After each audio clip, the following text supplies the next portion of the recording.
Welcome student, घर की पाठशाला व्यायाम सर यूट्यूब चैनल में आपका स्वागत है और मैं अमन राज सिन्हा आपका अपने यूट्यूब चैनल पर स्वागत करता हूं। जैसा कि स्टूडेंट यहां पर हम लोग जो है वो एक सीरीज लेकर आए हैं आप लोगों के लिए और हर दिन एक वीडियो आपको कम से कम देने का जो है वो हमने कहा है कि हर दिन कम से कम एक वीडियो आपको मिलेगा स्टूडेंट। और कुछ कारणों से कल आपको ट्रिगो का वीडियो नहीं मिल पाया, तो आज उसको मैं यहाँ पर जो है भरपाई आपकी कर दूंगा।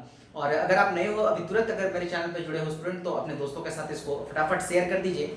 और क्योंकि आपका एक शेयर जो है वो किसी आपके दोस्त की मदद कर सकता है ना। और हम अपने सपनों को तभी पा सकते हैं जब हम दूसरों की भी मदद करते हैं। तो चलिए इसी एक नई ऊर्जा के साथ हम लोग ट्रिगोनोमेट्री में आते हैं और आप मेरे साथ एकदम धैर्य के साथ जुड़े रहें स्टूडेंट। इस ट्रिगोनोमेट्री का के एक एक धागे को मैं खोलने वाला हूं इस बार, है ना। इस बार ऐसा मैं आपको बताने वाला हूं ट्रिगोनोमेट्री कि आप इसको जो है वो भूलोगे नहीं। एक बार अगर आप मेरे वीडियोस को देखोगे तो भूलोगे नहीं। दूसरी बात, जो जिस टेबल को आपको याद करने में काफी घंटों समय लगते हैं, फॉर्मूला को याद करने में आपको काफी समय लगता है, वो सारी चीजों का मैं आपको यहाँ पर ट्रिक्स बताने वाला हूँ। वो ऐसे ट्रिक्स होंगे जो आप बस देखोगे और याद कर लोगे। तो बस धैर्य के साथ मेरे साथ बने रहिए। चलिए हम लोग जो है वो इस सीरीज को आगे बढ़ाते हैं और ट्रिगोनोमेट्री की तरफ चलते हैं। जैसा कि लास्ट क्लासेस में हमने आपको 8.1 के कुछ क्वेश्चंस जो है वो सॉल्व करके बताए थे स्टूडेंट, लेकिन कुछ क्वेश्चंस उसके रह गए थे। तो चलिए उसको आज मैं फिर से करता हूं। एक क्वेश्चन नंबर 6 भी रह गया था, उसको भी आज इस एक्सरसाइज में वीडियो में जो है वो हम लोग कवर कर लेते हैं। चलिए क्वेश्चन नंबर 6 पहले देख लेते हैं। कहता क्या है कि अगर आप बुक एनसीईआरटी का रखे हैं तो अपने पास खोल ले उस बुक को। आप देखोगे उसमें कहता है कि एक ट्रायंगल एबीसी है जिसमें एंगल ए और बी जो है आपका एक्यूट एंगल है। एक्यूट एंगल कहने का मतलब है लेस देन 90 डिग्री। और इस क्वेश्चन में स्टूडेंट आपको दे रखा है cos A is equal to cos B, है ना। क्या दे रखा है? cos A जो है वो cos B के इक्वल है। और आपको प्रूव करना है या शो करना है, जो भी है, टू प्रूव है आपको एंगल A जो है वो एंगल B के बराबर आपको जो है वो क्या करना है, यहाँ पर शो करना है। तो चलिए स्टूडेंट इस तरीके से पहले हम लोग यहाँ पर cos A निकाल लेते हैं। अगर आपने लास्ट की वीडियो को देखा है तो बेसिक्स आपको इसका पता चल गया होगा कि अगर cos के बारे में हम बात करते हैं तो बेस बाय हाइपोटेनस, और अगर इस एंगल की बात कर रहे हैं स्टूडेंट तो इस एंगल के लिए बेस हमारा क्या होगा? AC होगा। तो चलिए लिख देते हैं AC, लेकिन जो यहाँ पर हमारा हाइपोटेनस होगा स्टूडेंट वो क्या होगा? AB होगा। उसी तरीके से अगर हम लोग बात करें cos B की स्टूडेंट, तो cos B हमारा क्या है? तो cos B आप देखोगे अब इस एंगल के लिए, तो इस एंगल के लिए बेस हमारा कौन सा हो गया? BC हो गया। और BC अगर हमारा बेस हो गया तो हाइपोटेनस हमारा क्या है? AB है स्टूडेंट। अब जैसा क्वेश्चंस कह रहा है, अगर अकॉर्डिंग टू क्वेश्चंस की बात हम लोग करें कि क्वेश्चंस हमको दे रखा है क्या, तो आप देखोगे हमको दिया है cos A is equal to cos B। That means cos A हमारा कितना आया है? AC बाई AB आया है। हम उसको इक्वल कर देंगे BC बाई AB के। और यहां से आप देख रहे होंगे कि AB नीचे नीचे आपका क्या होगा? कैंसिल आउट हो जाएगा। और हमारे पास जो मिलकर आ रहा है वो आ रहा है AC is equal to BC। अब जरा ट्रायंगल को गौर से देखो स्टूडेंट, यहां पर हमारा AC जो है वो BC के बराबर आ जाए। और अगर किसी ट्रायंगल्स के दो साइड्स इक्वल हों तो उस ट्रायंगल्स को हम लोग क्या कहते हैं? हम लोग आइसोसेलेस ट्रायंगल कहते हैं। और अगर दो साइड्स इक्वल हैं तो इसके जो कोरस्पॉन्डिंग एंगल्स भी होंगे वो भी हमारे इक्वल होंगे। और उसके तहत हम कह सकते हैं कि एंगल A जो है वो हमारा एंगल B के इक्वल होगा। तो काफी ज्यादा इजी क्वेश्चंस है। तो चलिए अब इसके बाद हम लोग नेक्स्ट क्वेश्चंस की तरफ बढ़ते हैं और देखते हैं कि जो नेक्स्ट सवाल है हमारा वो क्या लेकर आता है इसमें। जहां तक मुझे याद है कि क्वेश्चंस लास्ट के कुछ क्वेश्चंस आपके एक दो बच गए थे, मैं उसको आज कवर कर देता हूं। जिसमें 10 नंबर क्वेश्चंस 9 उम्मीद है आप लोगों का बन गया होगा। 10 देखते हैं, बहुत ही अच्छा क्वेश्चन है, बहुत शानदार क्वेश्चन है। और इस चैप्टर का हमको लगता है काफी इंपॉर्टेंट क्वेश्चन हो सकता है कि एक ट्रायंगल्स आपके पास जो है वो PQR दिया है। पहले मैं क्वेश्चन आपको समझा दूं कि एक ट्रायंगल्स है, कहता है कि in the triangle PQR the right angle at Q। तो सबसे पहले राइट एंगल बना लेते हैं एट Q। फिर क्वेश्चंस में क्या कह रहा है स्टूडेंट, आप देखोगे आगे कि PR प्लस QR जो भी गिवन है हम यहां पर लिख लेते हैं। PR प्लस जो QR है वो 25 सेंटीमीटर आपको दे रखा है। आपको PQ जो है वो 5 दे रखा है। तो चलिए ऐसा करते हैं, अगर Q यहां पर है तो P हम यहां पर ले लेते हैं और R हम लोग यहां ले लेते हैं। तो उसके अकॉर्डिंग स्टूडेंट PQ हमारा कितना हो गया? 5 सेंटीमीटर हो गया। और दूसरा जो दे रखा है वो ये, आपको फाइंड क्या करना है? टू फाइंड, आपको जो फाइंड करना है स्टूडेंट, चलिए मैं नीचे लिख देता हूं इसको। आपको फाइंड करना है कुछ 3 4 2 3 रेशियो आपको दे रखे हैं। आपको यहां पर निकालना है sin p आपको निकालना है cos p और आपको निकालना है tan p। लेकिन इन सभी चीजों को निकालने के लिए स्टूडेंट सबसे पहले हमको क्या करना होगा, हमारे पास हमको p होना चाहिए, मेरे पास b होना चाहिए, हमारे पास h होना चाहिए, लेकिन हमारे पास सिर्फ और सिर्फ आपको जो है वो pq दिया हुआ है ना। तो पहले इन तीनों चीजों को हम लोग दोनों चीजों को फाइंड करेंगे और फिर इन रेशियो को जो है वो निकाल के यहाँ पर देखते हैं। तो चलिए सबसे पहली बात, अगर यहां से हम लोग देखें ये आरपी है हमारा हाइपोटेनस, और अगर यहां से हम आरपी निकालते हैं, जरा सोचिए अगर आरपी हम निकाले तो हमारे पास, चलिए यहां पर पीआर लिखे हैं तो पीआर के फॉर्म में ही रहने देते हैं। पीआर अगर हम लोग निकाले तो हम लोग क्या लिखेंगे, 25 माइनस क्यूआर लिखेंगे। और आप लोग जानते हो अगर पाइथागोरस थ्योरम मैं लगा दूं तो यहां लिख सकते हैं पीआर का square is equal to R Q का स्क्वायर प्लस पी क्यू का स्क्वायर, है ना। हाइपोटेनस का square is equal to perpendicular का स्क्वायर प्लस बेस का स्क्वायर। पी आर अभी तुरंत देखिए हमने क्या लिखा है, हमने लिखा है 25 माइनस क्यू आर, तो इसका स्क्वायर कर दें। यहां पर आर क्यू हमको नहीं पता है तो चलिए आर क्यू का स्क्वायर प्लस पी क्यू के बारे में अगर कहा जाए तो 5 का स्क्वायर, और चलिए इसको सॉल्व कर देते हैं। यहां पर R Q is equal to 25, हमारा आर क्यू प्लस 25 सेंटीमीटर आपका आ जाएगा।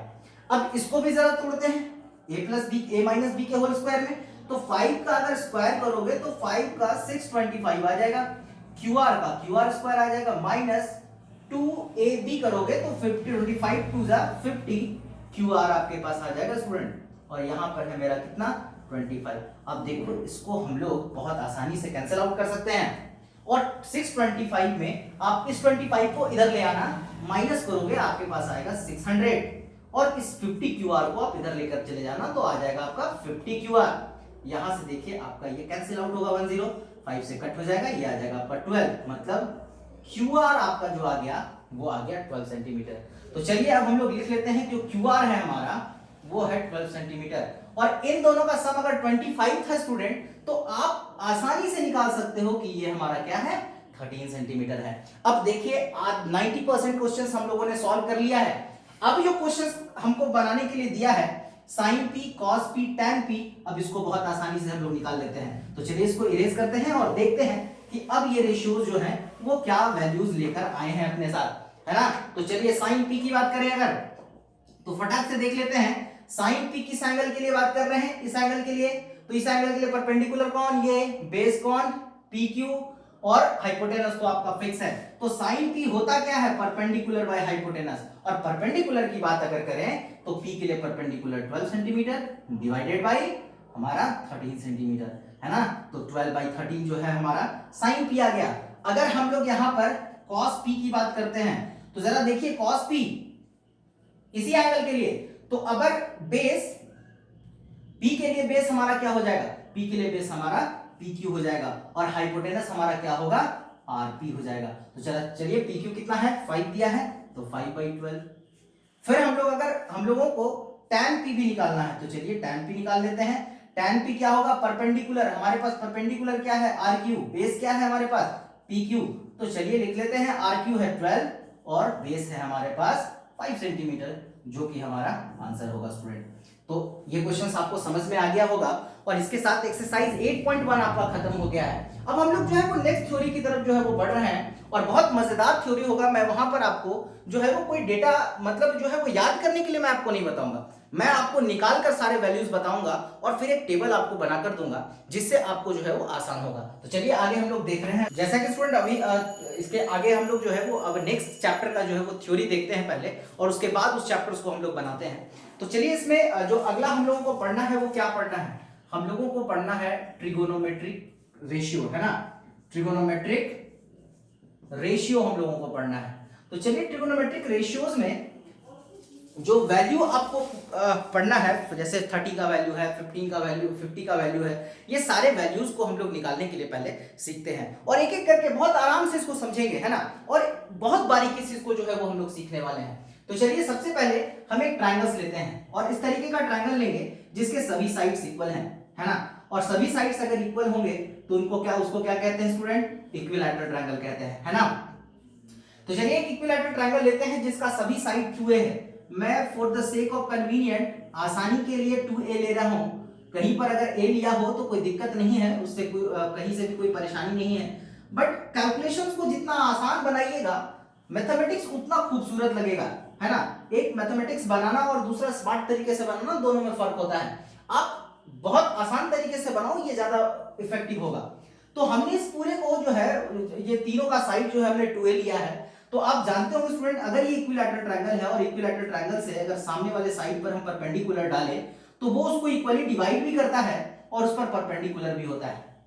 और उसके अकॉर्डिंग आप देखोगे स्टूडेंट, अगर हमने इक्विलैटरल बनाया था तो ये एंगल हमारा 60 डिग्री, ये एंगल हमारा 60 डिग्री और ये हमारा एंगल बाइसेक्टर भी था, तो ये एंगल 30 डिग्री, ये एंगल 30 डिग्री। देखिए कैसे एक एक वैल्यूज को हम लोग यहां पर निकालते हैं। और आप अगर समझ रहे होंगे कि अगर इसको डिवाइड किया गया है तो यहां से यहां तक का जो लेंथ है वो a और यहां से यहां तक का जो लेंथ है वो a होने वाला है। तो उसके अकॉर्डिंग ये हमारा जो परपेंडिकुलर है स्टूडेंट, आप इसको जरा सॉल्व कर लेना। मैं यहां पर सिंपली इस तरीके से AD का स्क्वायर क्या हो जाएगा 2a का स्क्वायर और माइनस कर देंगे हम इसमें a का स्क्वायर, तो आप जान रहे होंगे ये हो जाएगा 4a का स्क्वायर और a का स्क्वायर यहां बचेगा कितना 3a का स्क्वायर। मतलब AD square is equal to आपका 3a, तो AD कितना आएगा स्टूडेंट √3a। मतलब AD आपको अब जो है वो मिल चुका है, वो है कितना √3a। अब मैं इसको मिटा देता हूं, इसकी कोई भी जरूरत यहां पर जो है वो महसूस आपको नहीं होगी। अब हम लोग एक एक करके सारे रेशियोज को जो है वो निकाल कर उसका वैल्यूज देखते हैं कि क्या वैल्यू हमारा आता है। सबसे पहले चलिए, जो सबसे आसान हमारे लिए है वो 60 हमको नजर आ रहा है। तो चलिए सबसे पहले sin 60 लेकर देखते हैं कि sin 60 का वैल्यू असल में होता कितना है। अभी तुरंत sin की अगर बात करें तो वो हमारा परपेंडिकुलर बाय हाइपोटेनस, और इस एंगल के लिए परपेंडिकुलर जस्ट इसके सामने का साइड क्या है वो AD है, और हाइपोटेनस आप लोगे तो कितना लोगे AB लोगे। अब जरा देखिए कि जो AD आपने लिया है वो AD का लेंथ है कितना, तो √3 है। और अगर हम AB की बात कर रहे हैं तो वो कितना है 2 है। कैंसिल आउट होकर हमको एक वैल्यू मिलेगा स्टूडेंट √3/2। और आप अगर अपने टेबल में देखोगे जो आपके बुक में दिया है वहां sin 60 का वैल्यू कितना दे रखा है √3/2। नाउ नेक्स्ट इसी तरीके से अगर हम लोग cos 60 के बारे में बात करते हैं स्टूडेंट, तो जरा देखिए cos 60 होता क्या है बेस बाय हाइपोटेनस, और इस एंगल के लिए अगर आप बेस लेते हो तो आप क्या लिखोगे BD/AB। अब चलिए BD हमने क्या लिया है A लिया है और AB हमारे पास क्या है 2a है, तो हमारे पास जो वैल्यू आ गया 1/2। मतलब cos 60 का जो वैल्यू आता है वो कितना आता है 1/2 आता है। इसी तरीके से tan अगर 60 की बात हम लोग करें तो हम लोग क्या जानते हैं परपेंडिकुलर बाय बेस, और अगर परपेंडिकुलर की बात करें तो हमारे पास परपेंडिकुलर दिया हुआ है AD और बेस क्या है हमारा BD दिया है। तो अब आप बताओ कि AD जो है वो कितना है √3a, और अगर BD की बात करें तो वो कितना दे रखा है A दे रखा है, कैंसिल आउट होकर आपको √3 मिल जाएगा।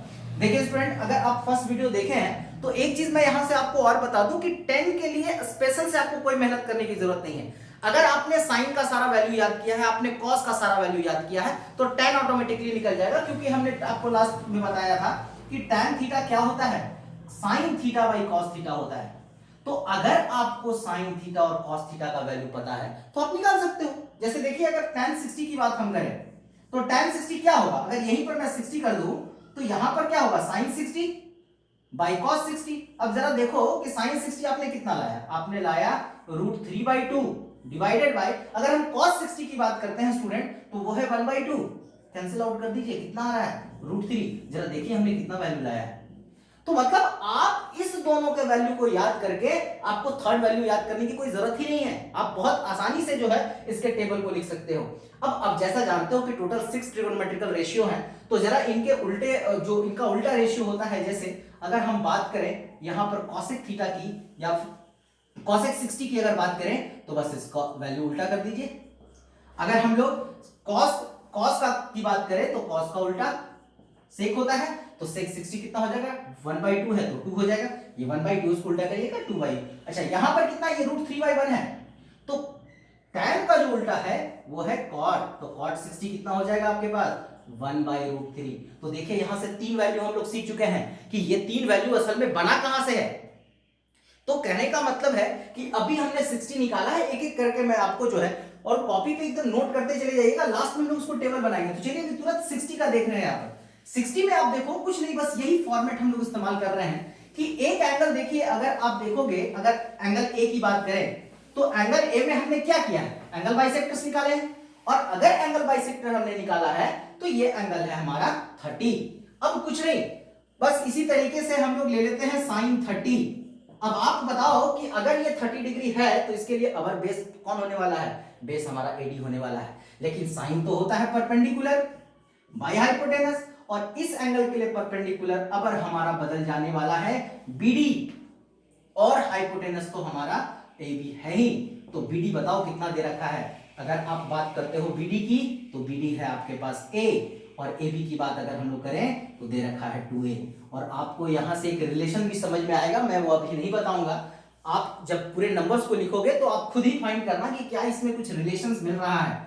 चलिए cos 30 की बात कर ले। cos 30 बेस बाय हाइपोटेनस, और बेस यहां पर अबर एडी हो जाएगा बाय एबी। एडी कितना दे रखा है? √3a by 2a, cancel out होके आपको जो वैल्यू मिल रहा है √3/2। जरा देखिए जो साइन 30 का वैल्यू है आपके पास वो आपको साइन 60 का वैल्यू मिलेगा, और जो वैल्यू आपको वहां पर cos 60 का था वही वैल्यू आपको साइन 30 का मिलेगा। तो ये सब रिलेशंस आपको याद रखने हैं, ये हमको आगे काम देगा। और देखिए बड़ा आसान तरीका, साइन tan 30 का अभी तुरंत बताए थे, sine by cos 1/2 divided by 3/2, 2 cancel हो गया, आपका ये कितना आ जाएगा 1/2 डिवाइडेड बाई √3/2, तो 1/√3 है ना। और ऐसे भी अगर हम लोग चले तो चलिए लिख देते हैं इसमें perpendicular BD by base AD. BD हमारा कितना दे रखा है? बीडी हमारा दे रखा है ए, है ना। एक सेकंड देख लेते हैं यहां पर हम लोग पहले कि अगर हम लोग बेस बाई, अच्छा इस एंगल के लिए लेना है ना, तो इस एंगल के लिए अगर परपेंडिकुलर हमारा क्या हो जाएगा बीडी, तो चलिए ए बाई कितना हो जाएगा √3, और ये कैंसिल आउट होके आपके पास 1/√3 आएगा। अभी तुरंत भी तो हमने आपको बताया था कि 1/√3 आएगा, तो ये असल में इसी के डिवाइड से। अब चलिए इसका तीनों का उल्टा भी हम लोग जो है वो देख लेते हैं। अगर साइन की बात करें तो हमारे पास यहां पर आएगा cosec 30 डिग्री, और cosec 30 डिग्री जस्ट इसका क्या हो जाएगा उल्टा हो जाएगा। तो यहां पर 1/2 था तो यहां पर आपका सिर्फ 2 हो जाएगा। अगर इसका उल्टा हम लोग जाएं तो हम लोग sec 30 की बात करेंगे, और sec 30 हमारे पास 2/√3 होगा।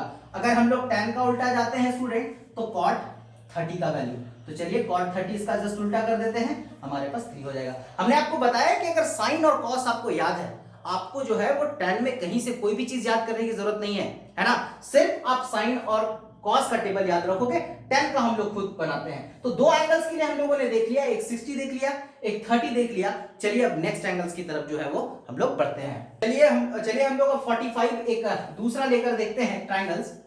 यहां अगर हम लोग जो ट्रायंगल्स लेंगे स्टूडेंट, वो हम लोग इक्विलैटरल ना लेकर आइसोसेलेस लेते हैं, आइसोसेलेस राइट एंगल ट्रायंगल, और देखते हैं कि ये किस तरीके से वैल्यू मेरे पास फाइंड आउट होता है। चलिए यहां पर ए बी और सी हम लोग लेते हैं, और कुछ इस तरीके से ट्रायंगल्स लेते हैं स्टूडेंट कि ये साइड हमारा इस साइड के इक्वल होगा। और आप इतने समझदार हो क्योंकि 10th क्लास में आप पहुंच चुके हो, तो मैं ये मान सकता हूं कि पीछे का जो कॉन्सेप्ट है वो आपने बहुत अच्छे से पढ़ा है। तो आप देखो अब मैं इसके साथ किस तरीके से करने वाला हूं, और एक वैल्यू मैं आपको रटवा दूंगा, आप बस मेरे साथ बने रहिए। देखिए ये एंगल जो है मेरा इस एंगल्स के बराबर, क्यों? क्योंकि हमने अभी तुरंत आपको कहा कि हमने आइसोसेलेस ट्रायंगल लिया है, और ऐसा ट्रायंगल लिया है जिसमें ये दोनों साइड्स हमारे जो है वो क्या है इक्वल है। तो चलिए ऐसा करते हैं, इसको भी ए मानते हैं, इसको भी ए मानते हैं, और अगर आपने नाइन्थ सही में अच्छे से पढ़ा है तो ये √2a होगा, a का स्क्वायर प्लस a का स्क्वायर 2a, बाहर निकालोगे √2a आ जाएगा। अब चलिए आप जरा बात हम यहां पर कर रहे हैं कि अगर ये राइट एंगल आइसोसेलेस है तो आप जरा सोचिए अगर 90 है तो ये एंगल कितना 45 डिग्री। अब नजर आ रहा होगा आपको कि 45 हम लोग कैसे निकालने वाले हैं। अगर ये 45 ये भी 45, तो चलिए किसी भी एंगल्स के लिए ले लेते हैं। चलिए sin 45 इसके लिए ले लेते हैं, तो sin 45 फिर उसी तरीके से परपेंडिकुलर बाय हाइपोटेनस। अब आपको होगा सर किस 45 के लिए आप लिए, आपको जिससे लेने का मन करे ले लीजिए, हम अभी फिलहाल इसको ले रहे हैं। तो अगर हम इसको ले रहे हैं तो इसके अकॉर्डिंग परपेंडिकुलर मेरा क्या ये, तो चलिए लिख देते हैं क्या है AB और डिवाइडेड बाय AC। AB जरा दे कितना रखा है, A दे रखा है बाई √2, चलिए कैंसिल आउट कर देते हैं, वैल्यू आ गया 1/√2। नाउ अगर हम लोग cos 45 की बात करते हैं, फिर उसी तरीके से आप बेस ले लो ना BC बाई AC, और BC कितना दे रखा है A, और ये कितना दे रखा है आपका √2a, कट के कितना आ गया 1/√2। और जैसा अभी आपने हमको बताया आपको कि अगर साइन और कॉस आपने निकाला है, tan के लिए कोई टेंशन नहीं लेना है। tan के लिए क्या करना है, sine by cos 1/√2 divided by 1/√2 cancel out होकर हो जाएगा 1। और अगर ऐसे मन ना भरे तो फिर आप क्या करिए, perpendicular by base a by a कर देखो कितना आएगा, 1 आएगा। मतलब इधर से जाओ, दोनों साइड से आपको सेम आंसर्स मिलने वाले हैं। अब अगर 3 हम लोग निकाले हैं तो चलिए इसका 3 अल्टरनेट भी देख लेते हैं। अगर हम लोग कॉसेक की बात करें तो कॉसेक 45 कितना, जस्ट इसका उल्टा कर दो √2। सेक का कितना 45 उल्टा कर दीजिए √2, और ये 1/1 है याद रहे। तो कॉट का भी कितना हो जाएगा 45, ये भी 1 हो जाएगा। 3 वैल्यूज हम लोग पढ़ चुके हैं स्टैंडर्ड एंगल का। हमने 60 देखा, हमने 30 देखा, हमने 45 देखा। अब 2 मस्त एंगल्स हमारे बच गए हैं 0 और 45। बने रहिए और देखिए, बहुत इंपॉर्टेंट कॉन्सेप्ट मैं आपको भी यहां से बताने वाला हूं। तो चलिए अब देखते हैं जो सबसे इंटरेस्टिंग मुझे लगता है इस चैप्टर का, जो सबसे इंटरेस्टिंग पार्ट है वो अब हम लोग फाइंड करेंगे। एक तो हम लोग फाइंड करेंगे 0 डिग्री के लिए और एक फाइंड करेंगे हम लोग 90 डिग्री के लिए, है ना। तो चलिए देखते हैं कैसे। पहले 0 डिग्री की बात करते हैं। और यहां पर एक ट्रायंगल्स, अभी जो ट्रायंगल्स हम लोग लिए थे वही ट्रायंगल्स लेकर जरा देखते हैं कि होता क्या है। बहुत अच्छे से समझिएगा, ये कॉन्सेप्ट थोड़ा सा डीप जाएगा आपका। हम इसको A, इसको B, इसको C लेते हैं और ये एंगल्स हमारा 90 डिग्री है ना। अभी जो ट्रायंगल्स हम लोग लिए थे चलिए उसी की बात करते हैं। अगर इसको A ले लेते हैं अगर इस तरीके से, तो ये आप जान रहे हो कि √2 है हमारा। अब जरा सोचिए कि अगर एंगल 0 होगा, सबसे पहले सवाल यह है कि एंगल 0 होगा। एंगल 0 होगा कैसे? आप इसको 0 कर, आप किसको 0 करोगे? आप इसको 0 करोगे या तो आप इसको 0 करोगे। यही दो आपके पास तरीके हैं जिससे आप क्या करोगे, इसको 0 करोगे। तो चलिए मैं ऐसा करता हूं, थोड़ा सा सेक ऑफ कन्वीनियंट यहां A यहां C लेते हैं और इस एंगल को जरा सोचिए कि अगर आप 0 करोगे तो क्या करोगे। ये साइड इस तरीके से लाओगे और कम करोगे, क्योंकि अगर आपको एंगल, आप जरा यहां देखो, अगर आपको एंगल 0 लाना है तो आपको इस तरीके से जाना होगा। और जब आप इस तरीके से जाओगे आपको समझ में आएगा कि ये साइड हमारा नीचे जा रहा है, मतलब धीरे धीरे इसका लेंथ जो है वो खत्म हो रहा है और इस एंगल के लिए परपेंडिकुलर है। ध्यान से समझना, जब ये लाइन पूरे तरीके से इस पे इंक्लाइन कर जाएगा, इसी पर आ जाएगा, तब ना इसके बीच का एंगल 0 होगा। और जब ऐसा होगा P बिकम 0, P आपका तब तक 0 हो चुका होगा। अब जरा सोचिए कि अगर P 0 हो चुका है और मेरा ये AC साइड AB पर इंक्लाइन कर गया है, that means AC is equal to AB। Getting my point? यहां से AC आपका AB के बराबर हो गया और P बिकम 0, यहां P हमारा 0 हो चुका है। तो जरा बताइए कि अगर हम लोग साइन 0 डिग्री की बात करें तो परपेंडिकुलर बाय हाइपोटेनस, और परपेंडिकुलर हमारा 0 हो गया है, फिर हाइपोटेनस कुछ भी हो उससे हमको क्या फर्क पड़ता है, हम क्यों उस पर दिमाग लगाएं। 0/h हमारा कितना आ गया, 0 आ गया। तो साइन 0 कितना होता है, 0 होता है। चलिए कॉस 0 की बात कर लेते हैं जरा कॉस 0 में क्या होता है ये भी देख लेते हैं। तो कॉस की बात अगर करें तो B/h, और हमने अभी तुरंत आपको बताया है कि भैया B और H ने तो 60 गांठ करके अपने वैल्यू को बराबर कर लिया है। H की तो कहानी ही खत्म हो गई है, यहां से P की तो कहानी ही खत्म हो गई है। H और B एक दूसरे के क्या हो गए हैं, इक्वल हो गए हैं। तो अगर इक्वल हो गए हैं तो हम इनको क्या कर सकते हैं, अगर ये, तो किसी एक को दूसरे में चेंज कर दीजिए और करके कितना हो जाएगा, cos 0 0 हो जाएगा। और tan तो खैर बिना मतलब का आया हुआ है ना। तो चलिए tan 0 कर लेते हैं, sin 0 बाई cos 0। अब जरा सोचो 0/1 क्या आएगा, 0 आएगा। और अगर मन ना भरे तो P/h कर लेना, P भी कितना है, 0 है। ये भी आपका कितना आ जाएगा, 0 हो जाएगा। 3 वैल्यूज हम लोग निकाले हैं, 3 इसके और देख लेते हैं। अगर हम लोग cosec की बात करें, cosec 0 डिग्री, ये क्या है 0/1। अब इसको उल्टा करके 1/0 मत लिख कर आ जाइएगा, नहीं तो पूरा मार्क्स कट जाएगा। 1/0 का मतलब समझिए, अगर यहां पर हम करें 1/0 जिसको हम लोग नॉट डिफाइन कहते हैं। अब ये बात को समझाएंगे कि नॉट डिफाइन क्यों है, लेकिन अभी फिलहाल आप समझिए कि अगर इस तरीके का कोई भी फ्रैक्शन हो, अगर नीचे हमारा 0 आ रहा है, इसका साफ मतलब है कि वो अनडिफाइंड है ना। तो cos आपका 0 अनडिफाइंड हो गया। अगर हम लोग cosec आपका जो है वो अनडिफाइंड हो गया। अगर cos का उल्टा करें तो हमारा क्या हो जाएगा, sec 0 क्या होगा, आप जरा देखो, cos कितना था 1/1, तो sec 0 भी 1। और फिर यहां पर अगर हम लोग cot को लेकर आए, cot 0, तो आप जरा देखो tan 0 था कितना, tan 0 0 था, 0/1 तो 1/0, फिर ये आपका नॉट डिफाइंड। अब एक क्राइटेरिया हमारा और बच गया है, चलिए अब उसको जो है वो हम लोग देख लेते हैं। चलिए अब लास्ट जो बचा हुआ है 90 डिग्री, उसको हम लोग देखते हैं। और इसको भी बड़े ध्यान से देखिएगा स्टूडेंट, क्योंकि ये लास्ट है, लेकिन आपको जो है वो समझना पूरा है इसको, है ना। वही फिर से हम लोग ट्रायंगल ले रहे हैं एबीसी वाला, और मान के अब हमको यहाँ पर क्या करना है, एंगल्स हमको 90 डिग्री, क्योंकि जीरो का भी तुरंत हम लोगों ने निकाला है। अब अगर हम 90 की बात करते हैं, आप जरा सोचिए कि इस एंगल को 90 करने के लिए हम क्या कर सकते हैं। आप अगर हम ऐसा करें कि इस साइड को मैं यहां पर लेकर आऊं, आप जरा बताओ कि ये साइड घटेगा या बढ़ेगा। यहां से देखिए, देखने में भी आपको समझ में आ रहा हो कि अगर हम इसको इस तरीके से लेते आए तो ये एंगल धीरे धीरे करके क्या होगा, बड़ा होते चला जाएगा, बड़ा होते चला जाएगा, एकदम बड़ा हो रहा है। और जैसे ही ये हमारा इस पर आ जाएगा, इंक्लाइन कर जाएगा, देखिए और बड़ा हो गया। और जब ये साइड, आप जरा सोचो कि अगर ये पूरा का साइड इस तरीके से आ जाए तो यहां पर एंगल आपका फिर से 90 डिग्री बन जाएगा। और उसके चक्कर में होगा क्या, BC बिकम जीरो, मतलब बेस हमारा जीरो हो जाएगा, है ना, बेस हमारा जीरो हो जाएगा। लेकिन परपेंडिकुलर जो है वो हाइपोटेनस के बराबर, that means AB is equal to AC। क्यों, क्योंकि ये AC जो है वो इंक्लाइन कर जाएगा आपका AB पर। तो चलिए अब निकाल लेते हैं हम लोग साइन 90 डिग्री। आज के बाद कोई पूछे साइन 91 क्यों होता है, उसको प्रूव करके बता दीजिएगा क्यों होता है। तो साइन क्या होता है, परपेंडिकुलर बाय हाइपोटेनस, और जब परपेंडिकुलर और हाइपोटेनस ही बराबर हो जाए तो साइन 90 कितना होगा, 1 होगा। चलिए इसी तरीके से cos 90 निकाल कर देखते हैं student. cos 90 base by hypotenuse, base become zero, hypotenuse काहे क्यों सॉल्व करेंगे हम, बस सीधा जीरो लिखते हैं। और tan तो आप समझदार हो, अब बना ही सकते हो, 1/0 नॉट डिफाइंड। अब तीन चीजें और जो है वो हम लोग निकाल कर यहां पर देखते हैं कि साइन अगर 90 है तो cosec 90 कितना होगा, तो cosec 91। अगर हम लोग sec 90 की बात करें तो 0/1 है तो 1/0 नॉट डिफाइंड।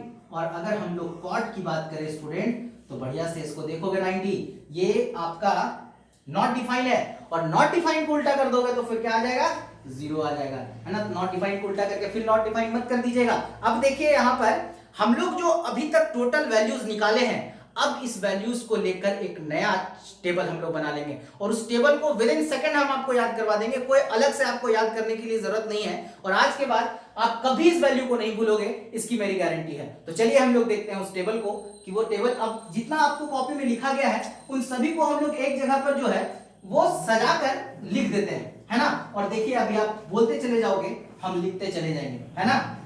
तो चलिए देखते हैं टेबल को।